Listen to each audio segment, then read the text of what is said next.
अस्सलामु अलैकुम नाज़रीन, उम्मीद है कि आप लोग खैरियत से होंगे। अल्लाह तबारक व तआला आप लोगों को हमेशा खुश रखे।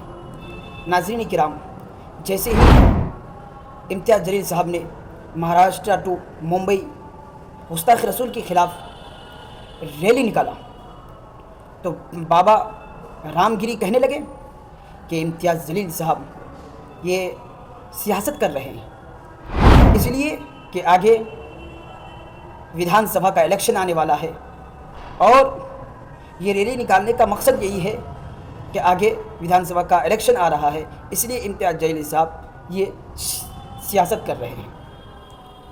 तो इम्तियाज़ जलील साहब ने बाबा रामगिरी को जवाब देते हुए क्या कहा है, मैं आपको वो भी सुनाऊंगा। इम्तियाज़ जलील का कहना है कि ऐसे हल्की फुल्की सियासत हम नहीं करते कि तुम्हारे जैसे गिरे और नीच इंसान को लेकर हम सियासत करें, और ऐसे ओहदे को मैं लात मारता हूँ। चलिए मैं आपको इम्तियाज़ जलील साहब का जवाब सुनाते हैं कि आप जो है सियासत कर रहे हैं, विधायक आपको बनना है, लोकसभा चुनाव हार गए, अब विधायक बनना चाहते हैं, इसीलिए आप मोर्चा लेकर निकले हैं। देखिए, ऐसी लोकसभा की और विधानसभा की कितनी भी सीटें कुर्बान है, ठोकर मारते हैं हम ऐसी सीटों के ऊपर। अगर हमारे नबी करीम सल्लल्लाहु अलैहि वसल्लम के ख़िलाफ़ अगर कोई गुस्ताखी करता है तो ऐसी इतनी हल्की राजनीति करने वाला शख्स इम्तियाज़ जलील नहीं है।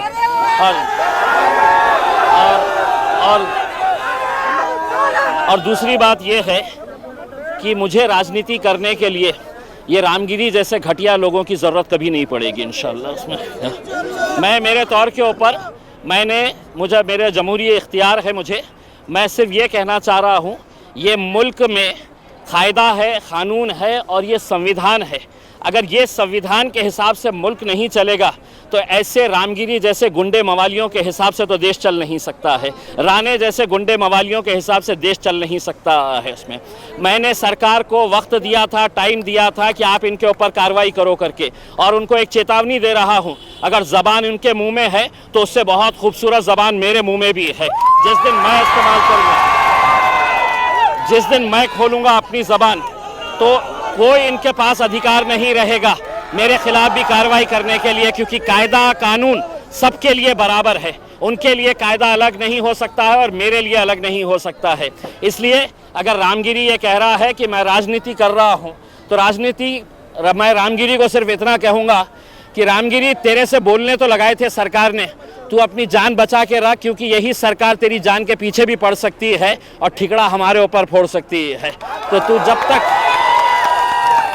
जब तक जिंदा है उस खौफ में जी कि तेरे अतराफ में जो लोग हैं कब तेरा गेम बजा देंगे, समझ में नहीं आएगा तुझे। वो ये भी कह रहे हैं, देखिए, मैंने आपके सवाल का जवाब मैंने इस हिसाब से दे दिया है।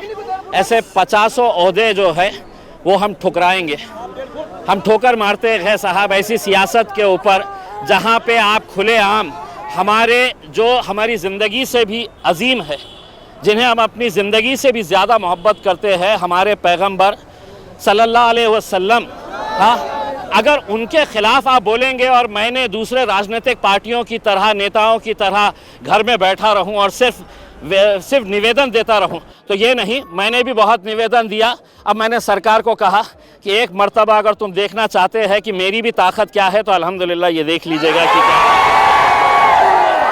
महंत रामगिरी ने यह भी कहा कि विचारों का खंडन विचारों से होना चाहिए, ऐसी रैली नहीं निकालनी चाहिए थी आपको। मैं ये रामगिरी को ये कहना चाहता हूँ, जब तेरे प्रवचन के अंदर लोग सुनने के लिए आते हैं तो तेरे धर्म के बारे में अच्छा क्या है ये बता।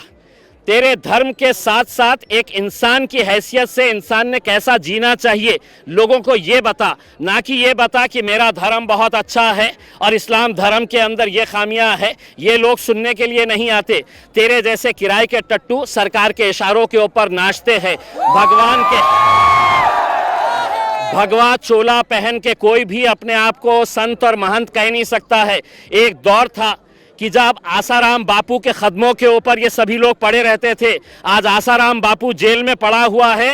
रामगिरी, तेरा भी वक्त आएगा। अभी आप कह रहे हैं रामगिरी महाराज का वक्त आएगा। उन्होंने एक और चीज़ कही है कि मैंने जो कहा था उसमें गलत कुछ भी नहीं है। देता हूं कि तू वक्त दे, तेरे वक्त के हिसाब से हम आएंगे और हमारे साथ बैठ के चर्चा कर। तेरे जैसे लोग आधी अधूरी जानकारी हासिल करके सिर्फ तेरे को मुख्यमंत्री ने, उप मुख्यमंत्री ने और सरकार ने कहा कि जा तू इस्लाम के बारे में बोल, तू पैगंबर के बारे में बोल, हम तेरी रक्षा बढ़ाएंगे करके। और अब मैं वो रामगिरी को ये कहना चाहता हूँ कि मुख्यमंत्री साहब इसकी जान बचाइए, इसको Z+ सिक्योरिटी दीजिए, वरना रात में गलती से इसके कमरे में बिल्ली भी घुस आएगी ना तो ये डर के उठ जाएगा कि कौन आया है करके। वो कह रहे हैं कि मैं संत हूँ, संतों का काम होता है सत्य बोलना, मैंने सत्य ही कहा है। ये संत आजकल मार्केट में, ऐसे संत मार्केट में हर गली के अंदर घूम रहे हैं, भगवा चोला पहनते हैं, अपने आप को संत कहते हैं, महात्मा कहते हैं। असल में ये पैसा कमाने का धंधा ये लोगों ने बना लिए है करके। इनके पास कोई जानकारी नहीं है। अपने धर्म के बारे में बात करो, अपने मजहब के अंदर क्या अच्छा है ये बताओ लोगों को, ना कि तुम किसी दूसरे धर्म का पोस्टमार्टम। और आप क्या समझ रहे हैं कि मेरी ज़बान मेरे मुंह में नहीं है क्या? मैं नहीं बोल सकता हूँ क्या? किस किस मुद्दे के ऊपर मैं बात कर सकता हूँ? ना तो मेरी तहजीब इसकी इजाज़त देती है, ना मेरी संस्कृति इसकी इजाज़त देती है, और ना मेरा मजहब इसकी इजाज़त देता है। इसीलिए मैं खामोश बैठा हुआ हूँ। आज आपकी तिरंगा रैली के खिलाफ गंगापुर में एक बड़ा हिंदू विराट मोर्चा निकाला गया, जिसमें उनका कहना था कि हम रामगिरी महाराज के समर्थन में मोर्चा निकाल रहे हैं। मेरे जितने लोग उतने कोने में खड़े हुए हैं ना, उतने लोग भी तुम्हारे गंगापुर में जमा नहीं हुए हैं जितने मेरे पास आए हुए हैं करके। और ये क्या करे हैं, हिंदुस्तान के जितने भी सेमड़े सामड़े हैं,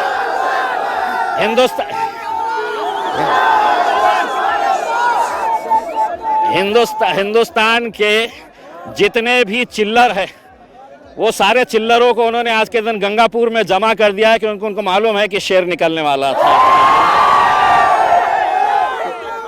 तक आप जो है इगतपुरी तक पहुंच चुके हैं, क्या काफिला मुंबई तक जाएगा? और चूंकि हिंदू संगठन जो आपके खिलाफ है, तिरंगा रैली के खिलाफ, जो आपकी रैली के खिलाफ है, देखिए मैंने पहले भी साफ कहा है कि मैं यहाँ पर इतने सारे लोग जो आए हैं ये इस मुल्क से मोहब्बत करते हैं। हमारा मज़हब हमें ये सिखाता है। मैं किसी भी धर्म के खिलाफ नहीं आया हूँ, किसी देवी देवताओं के खिलाफ नहीं आया हूँ। मैं ये कहने के लिए आया सरकार को कि अगर ये रामगिरी के खिलाफ अगर 60 FIRs रजिस्टर हुए हैं तो किसने पुलिस वालों के हाथ बांध रखे हैं कि इसके ऊपर कार्रवाई करने के लिए? ये नहीं कर रहे हैं। मैंने सरकार को, हुकूमत को, पुलिस को वक्त दिया था, इन्होंने नहीं किया। इस वजह से मजबूरन मुझे यहाँ पर आना पड़ा। लोग कहते थे कि इम्तियाज़ जलील को तो घर के बाहर भी निकलने नहीं देंगे। अरे अल्हम्दुलिल्लाह 200 किलोमीटर चला आया हो, किसने रुकाया? एक आखिरी सवाल मेरा, उनका कहना है कि आप अदालत जाइए, इस तरह से मोर्चा निकालना उचित नहीं है। अदालत जब जाना है तब जाएंगे, तेरा हिसाब कैसे लेना है हमें भी आता है। शुक्रिया हमसे बात। नाज़रीन किराम, जनाब इम्तियाज़ जलील साहब का ये जवाब आप लोगों को कैसा लगा कमेंट बॉक्स में ज़रूर बताएं। और एक बात मैं आप लोगों को बता दूं, हमारा वीडियो आने में इसलिए ताख़ीर हो जाता है कि हम मदरसे में पढ़ने वाले एक स्टूडेंट है, जिसकी वजह से वक्त पर आप लोगों के सामने वीडियो लाने नहीं पाते हैं। इसके लिए मैं आप लोगों से माफ़ी चाहूँगा, लेकिन आप लोग इसी तरीके से हमारे चैनल में बने रहिए। इंशाअल्लाह हर मुद्दे पर और इस्लामिक टॉपिक पर भी वीडियो लाते रहेंगे। मिलते हैं किसी दूसरे वीडियो में, तब तक के लिए खुदा हाफिज़।